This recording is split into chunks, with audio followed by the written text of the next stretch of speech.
I'm gonna record this and let's see if it ever sees the light of day. Hello, my name is JoJo. I made this channel when I was in like middle school and I'm still using it, so yeah. I work in the vape industry now.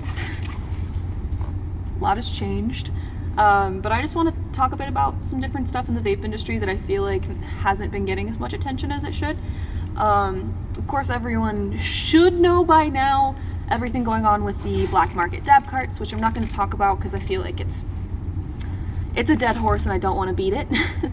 So I want to talk about other concerns in the vape industry, because vaping is a great thing, can help you get off cigarettes, and is safer for you than cigarettes.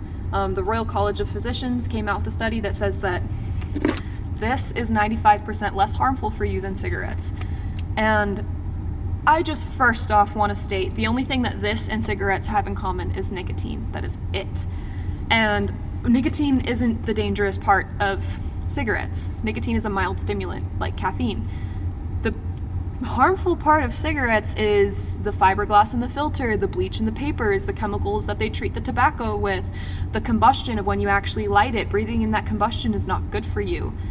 And a lot of people don't think about those logistics. They just think, oh, well, I guess really not people, but more like agencies that are trying to advertise against vaping. They take the one thing that this and cigarettes have in common. They're like, oh, nicotine is what causes cancer. Nicotine is what causes all of these problems, when it's really not. But in any case, let's move on. I'm gonna keep checking because I'm at work right now. But in any case, another thing I want to touch on a little bit, knockoffs, clones. They are a thing in every industry, in the makeup industry, in the clothing industry, in the electronics industry. This is an electronics industry. God, the AC just turned on and it sounds horrifying. But this is a technology industry. It's technology based. All of this is technology. And so there are a lot of companies that will make clones of these products and sell them as if they were the original, as knockoffs do. And a lot of people, unless you know the product like the back of your hand, you don't notice the difference. Up until a few months later when the warranty has expired and now you realize.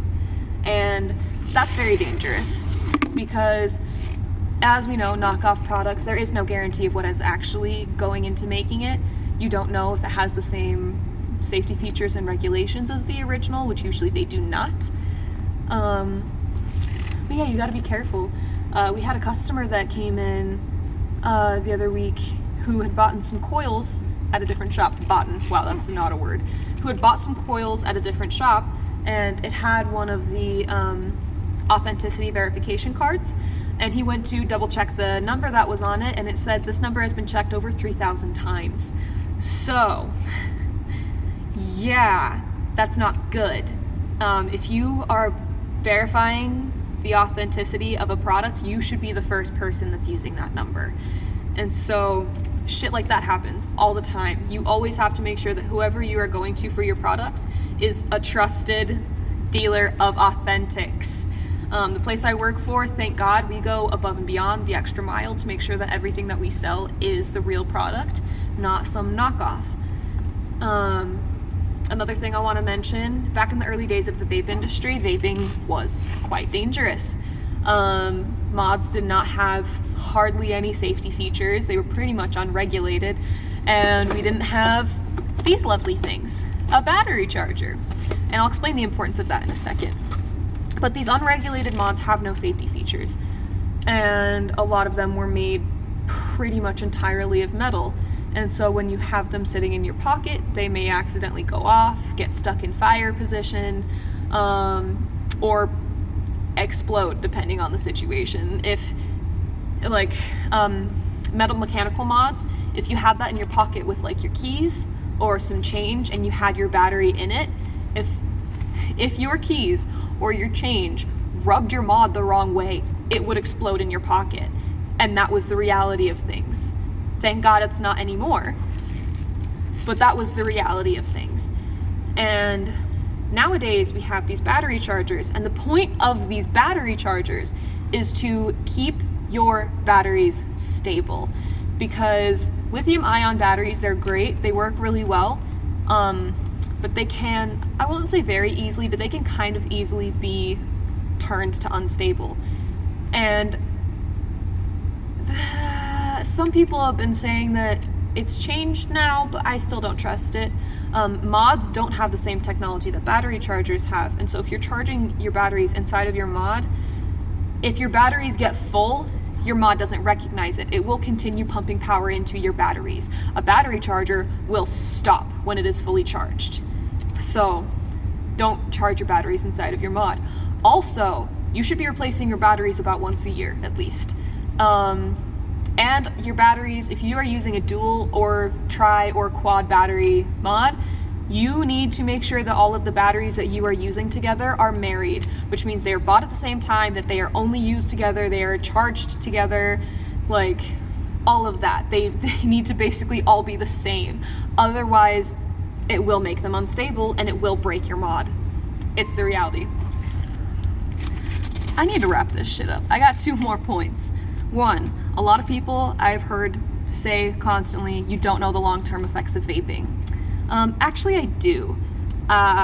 Since vaping has been around for about a decade, not super long, not long enough for someone to be vaping their whole lifetime, but it has been around for a bit over a decade, and the companies that make these products need to test them constantly. The companies that make these juices need to try them constantly. I've talked to a man that used to own a juice line. He owned his own vape juice company, and he would vape over a gallon of juice a day because he was just trying different flavors and trying different mixes and seeing what works best. And if anything bad would have happened, he would know firsthand. And same thing with the companies, like people that are behind Smock, the people that are behind Uel, the people that are behind Vaporesso, Vandy Vape, like all of these companies. They would know if there was some sort of adverse effects because they would be experiencing them. As long as you are using authentic products, you don't have anything to worry about. And then my last thing I want to bring up is diacetyl, because a lot of people get very scared about diacetyl and its relation to popcorn lung. I'm here to squash that. That is an old wives' tale. Diacetyl has been related to popcorn lung. Diacetyl basically just gives a really nice buttery flavor, and so it's used in popcorn making. And there's only been a handful of cases ever reported of popcorn lung. They were all from people that worked in a microwave popcorn factory, so they were breathing in shit tons of diacetyl all day, every day, 8 hours a day, 5 days a week. Every single breath they took in was just diacetyl. So that's how they got popcorn lung. No company in their right mind would put enough diacetyl in their juice to give you popcorn lung. If any company does, they use a very, very small amount of it. Not enough for you to get popcorn lung, even if you were vaping it literally all day, every day. And yeah, so there's that squashed. And one last thing I want to bring up. Back in the earlier days of vaping, a lot of people were saying that, you know, you're vaping antifreeze because propylene glycol, which is in vape juice, is also an antifreeze. There's water in shampoo. Like, that's what that means to me.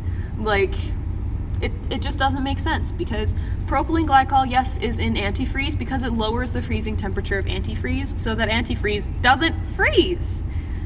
So that's the point of the PG in antifreeze. And I mean, vegetable glycerin, the other ingredient in vape juice, that's in soda syrups. It's in a lot of different things, honestly. I can't even think of everything right now because it's just, they're both in everything. So yeah. But I think I'm gonna wrap this video up here. If anyone has any other questions that they want to ask a little old vape shop employee, just leave them down below and I'll try to get to it. But thank you for your time. Hope you're having a great day. Spread love and positivity, and I'll see you next time if you give enough of a damn. Bye.